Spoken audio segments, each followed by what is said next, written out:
Meus queridos irmãos e irmãs, alunos, professores e amigos, estou feliz por estar aqui hoje. Tenho um profundo amor pela BYU e por seu povo. Provo é a cidade que nasci. Passei 15 dos melhores anos da minha vida neste campus, incluindo 2 anos na antiga escola de ensino médio Brigham Young. Em junho passado, completaram-se 50 anos desde que me formei na BYU. É óbvio porque sempre me emociono ao voltar a este campus. Hoje eu falarei sobre algumas lições de vida, na esperança de ajudar cada um de nós, especialmente os jovens, com algumas escolhas que todos fazemos ao longo da estrada da vida. Gostaria de começar com uma história que fala sobre boas e más notícias. Um piloto, pelo interfone, deu a seus passageiros a seguinte mensagem durante o voo: tem uma boa e uma má notícia. A boa notícia é que nosso tempo de voo está adiantado. A má notícia é que tivemos uma falha no equipamento e não temos certeza se estamos indo na direção certa. A direção na qual estamos indo é extremamente importante, especialmente no início de nossa jornada. Tenho um amigo que encerrou sua carreira como piloto de longas rotas pelo Pacífico para uma grande companhia aérea. Ele me disse que um erro de apenas 2 graus no curso estabelecido de um voo de linha direta de 7.242 quilômetros de Chicago a Hilo, no Havaí, faria com que o avião se desviasse da ilha por mais de 233 quilômetros ao sul. Se o dia não estivesse claro, o piloto nem conseguiria ver a ilha, e não haveria nada a não ser o oceano até chegar à Austrália. Mas é claro que o voo não chegaria à Austrália, pois não teria combustível suficiente. Pequenos erros de direção podem causar grandes tragédias no destino final. Todos nós, e especialmente os jovens, precisamos ter muito cuidado com os caminhos que escolhemos e as direções que damos à nossa vida. O que parecem ser apenas pequenas mudanças de direção ou pequenos desvios do caminho estreito e apertado podem resultar em enormes diferenças de posição ao longo da estrada da vida. Na reunião geral do sacerdócio no mês passado, falei sobre uma amiga de muitos anos que me contou que seu marido, que sempre foi um bom menino no ensino médio, resolveu beber um pouco para tentar esquecer de seus problemas. Antes mesmo que pudesse se dar conta do que estava acontecendo, ele ficou viciado. Agora ele não consegue sustentar sua família e fracassa em quase tudo que tenta fazer. O álcool governa sua vida e ele não consegue se libertar de suas garras. A melhor forma de evitar a dependência é evitar até mesmo o primeiro passo. Abster-se totalmente de todas as substâncias e práticas que causam dependência. Os desvios potencialmente destrutivos muitas vezes parecem tão pequenos que alguns acham fácil justificar só dessa vez. Quando a tentação surgir, e ela certamente surgirá, peço que perguntem a si mesmos: aonde isso vai levar? Escolhi essa pergunta como título de minha mensagem hoje. Darei alguns exemplos que ensinam o valor de se fazer essa pergunta. Também compartilharei algumas experiências pessoais que ilustram a importância a longo prazo de algumas diferenças aparentemente pequenas nas escolhas atuais. Eis um exemplo hipotético. Vocês estão em casa com seus filhos. Uma pessoa com quem vocês não querem falar está ligando para vocês ou batendo na porta. Vocês se sentem tentados a pedir às crianças que digam que vocês não estão em casa? Aonde isso vai levar? Se fizerem isso, estarão mostrando a seus filhos que vocês irão mentir para obter vantagem. Estarão ensinando-os a fazerem o mesmo. Vocês estarão enfraquecendo a fé deles de que podem confiar que vocês dirão a verdade. Vocês também estarão lançando dúvidas sobre a validade do mandamento de não mentir e sobre os profetas que ensinaram este mandamento. Vocês estarão até mesmo diminuindo a fé na existência do Deus que deu tal mandamento. Aonde isso vai levar? Isso colocará em movimento uma série de consequências que podem ser severamente destrutivas para os esforços de se alcançar bênçãos eternas. Em nossa última conferência geral, o bispo H. David Burton nos lembrou de que ao criar filhos e atender às suas necessidades e desejos, mas nem sempre é melhor.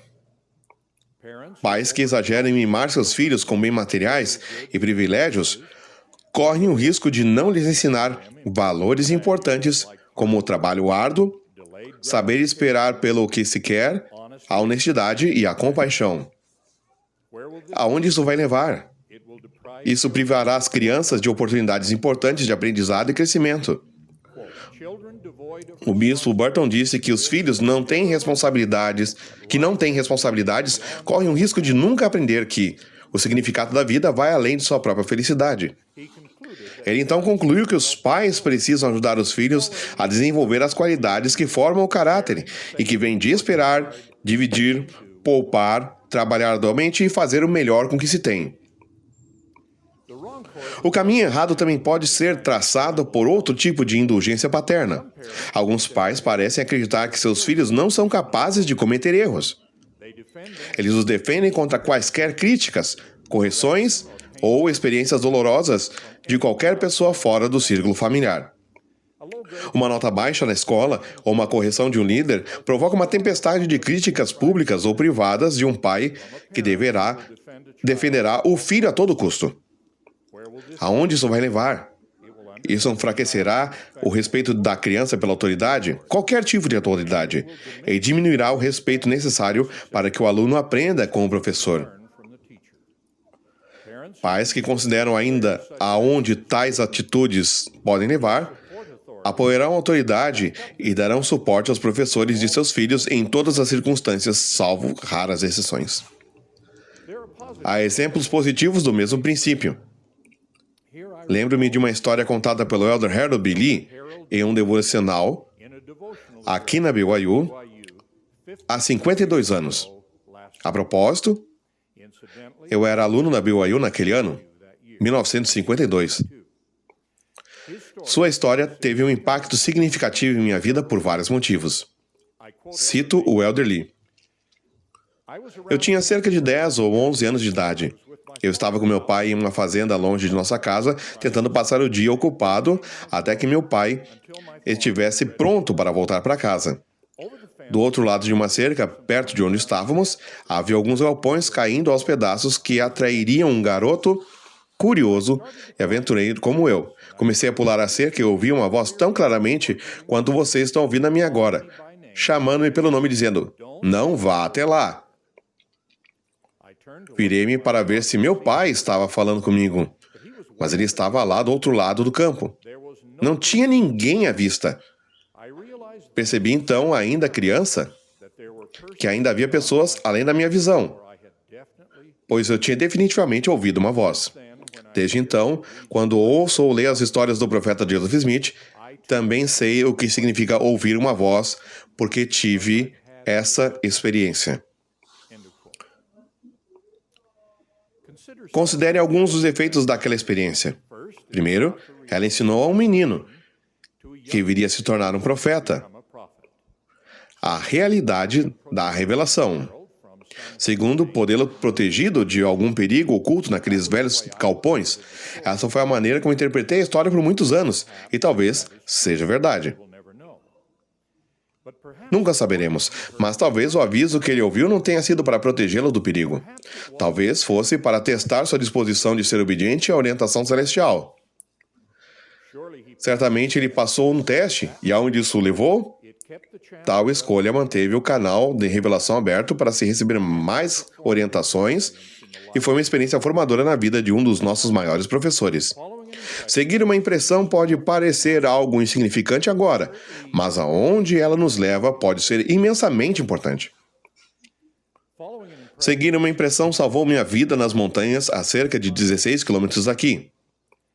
Eu estava caçando veados nessa mesma época do ano, uns 25 anos atrás.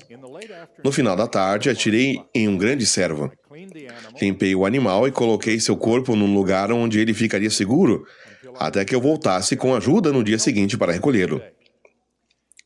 A essa altura já estava escuro. Eu estava sozinho e ainda estava no alto das montanhas, a vários quilômetros da estrada mais próxima. Embora eu nunca tivesse estado na encosta dessa montanha em particular, não estava perdido.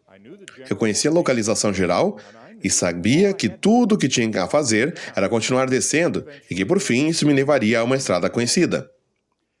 O problema era a escuridão total da noite sem luar. Escolhi um barranco e comecei a tatear o caminho para baixo, entre a vegetação e os galhos caídos. O progresso era lento, então fiquei aliviado quando o terreno nivelou e senti sob meus pés um fundo arenoso. Acelerei meu ritmo por cerca de 10 passos e, de repente, tive uma forte impressão de que deveria parar. E parei. Abaixei-me, peguei uma pedra e a lancei na escuridão à minha frente. Não ouvi nenhum som por alguns segundos, e então veio o ruído de pedras se chocando, bem longe. Percebi imediatamente que estava na beira de um precipício. Voltei pelo caminho por onde vim e acabei descendo a montanha por outro barranco. Liguei para minha família, que a essa altura estava preocupada, perto da meia-noite, pouco antes de me chamarem uma equipe de busca. No dia seguinte, voltei ao local à luz do dia e vi meus rastros, que pararam a menos de 1 metro de uma queda de pelo menos 15 metros. Fiquei feliz por ter ouvido e obedecido aquele aviso. Aonde isso levou? Salvou minha vida. Agora, eu os convido a pensar em algumas decisões aparentemente pequenas que vocês estão tomando em sua vida e que se beneficiaram com a pergunta: aonde isso vai levar? Como, por exemplo, de coisas a serem evitadas. Considerem as terríveis consequências de consumir qualquer coisa que possa causar dependência. Isso inclui não apenas o tabaco e o álcool, que escravizaram o marido da minha amiga, mas também a avalanche de material pornográfico, que agride nossos sentidos na internet e no entretenimento popular, incluindo filmes e vídeos. Aonde levará a experimentar esse lixo? Tanto os líderes da igreja quanto os profissionais afirmam que isso leva à destruição de relacionamentos familiares terrenos e eternos. E, às vezes, até mesmo a sentenças de prisão por comportamento abusivo.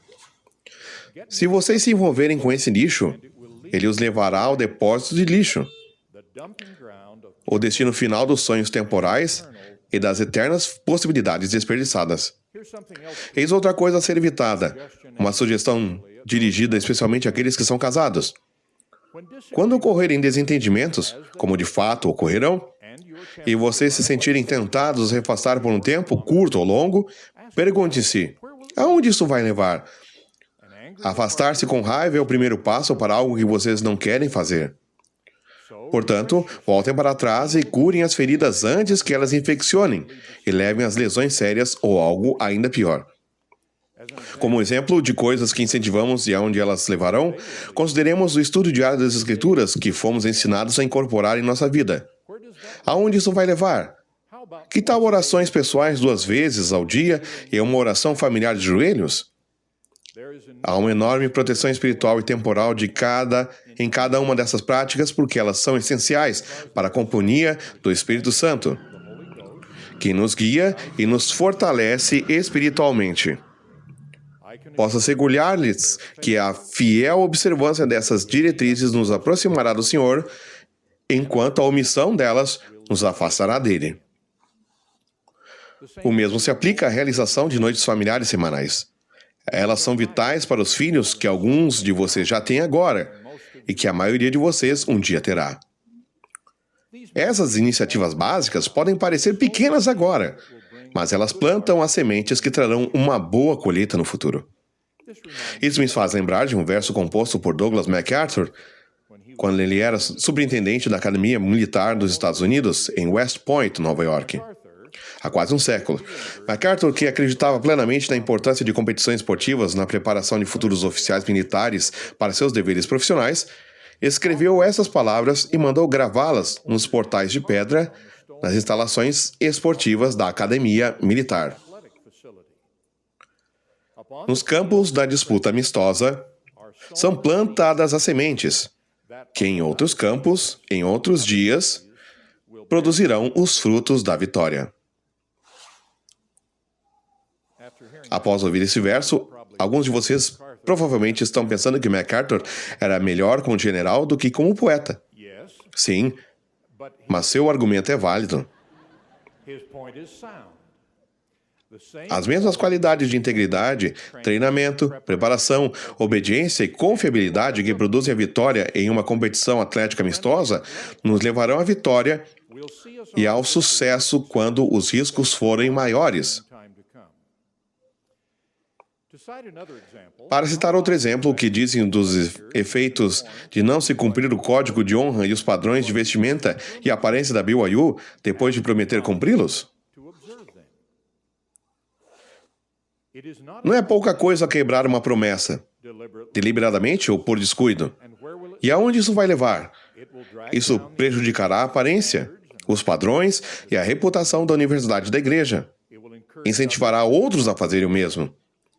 E enfraquecerá a própria fibra moral do infrator, necessária para os desafios maiores que ele ou ela enfrentará no futuro.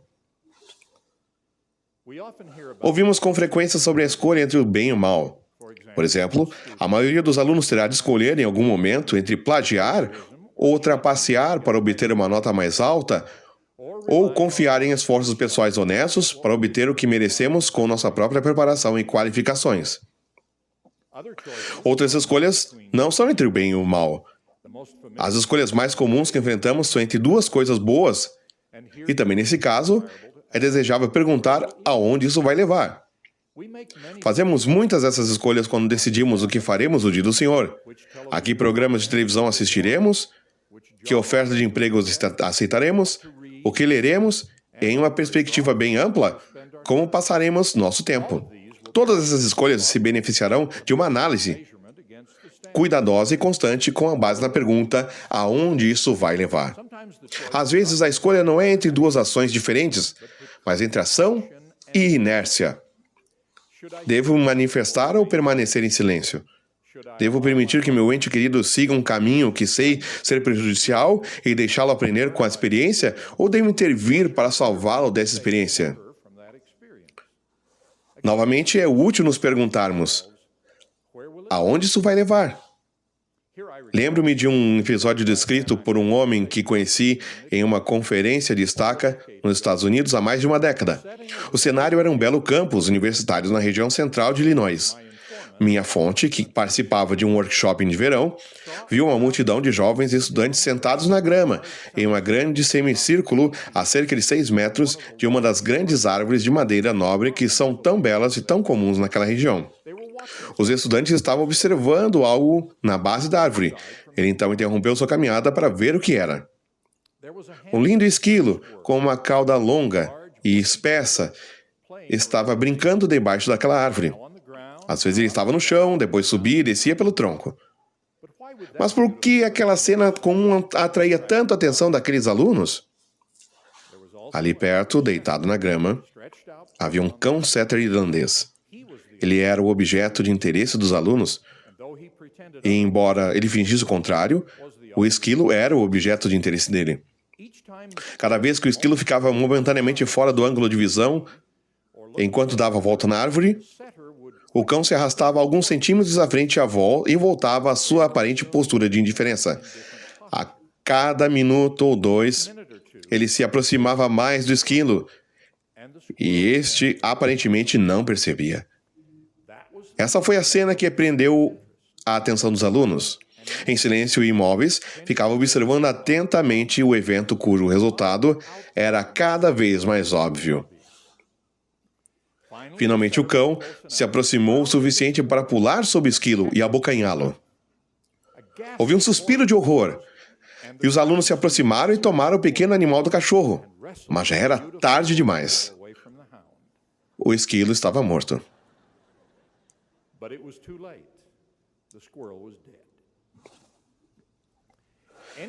Qualquer pessoa naquele grupo poderia ter chamado a atenção do esquilo a qualquer tempo, agitando os braços ou gritando, mas nenhuma delas o fez. Apenas ficaram observando enquanto o inevitável fim se aproximava. Ninguém se perguntou, aonde isso vai levar? E ninguém quis interferir. Quando o que era previsível aconteceu, todos correram para evitar aquele desfecho, mas era tarde demais. Só o que puderam fazer foi lamentar, arrependidos. Essa história verídica é uma espécie de parábola. Ela se aplica às coisas que vemos em nossa própria vida, na vida das pessoas ao nosso redor e nos eventos que ocorrem em nossas cidades, estados e nações. Em todas essas áreas, podemos ver ameaças se aproximando das coisas que amamos. E não podemos nos dar ao luxo de ficar indiferentes ou calados. Devemos estar sempre atentos para perguntar aonde isso vai levar e emitir os avisos ou unir esforços preventivos apropriados enquanto ainda há tempo. Muitas vezes, não podemos evitar o resultado, mas podemos nos retirar da multidão que, por não tentar interferir, é cúmplice do resultado. 4 outros aspectos me ocorreram ao ponderar sobre a aplicação da pergunta: aonde isso vai levar? Todos eles dizem respeito às políticas públicas e não à moralidade privada. Entretanto, um deles é assunto em que nossa influência e escolhas particulares podem contribuir para o bem público. Cada um deles é importante para o ambiente público em que vivemos. Em primeiro lugar, estou preocupado com a atual ênfase excessiva nos direitos e a falta de ênfase nas responsabilidades. Onde isso nos levará em nossa vida pública? Nenhuma sociedade é tão forte que não possa apoiar o aumento contínuo dos direitos dos cidadãos e, ao mesmo tempo, deixar de promover aumentos comparáveis nas responsabilidades ou obrigações dos cidadãos. No entanto, nosso sistema jurídico continua a reconhecer novos direitos, enquanto ignoramos cada vez mais as antigas responsabilidades. Por exemplo, os chamados divórcios sem culpa, que dão a qualquer um dos cônjuges o direito de dissolver um casamento à vontade, obscurecem a importância vital das responsabilidades no casamento.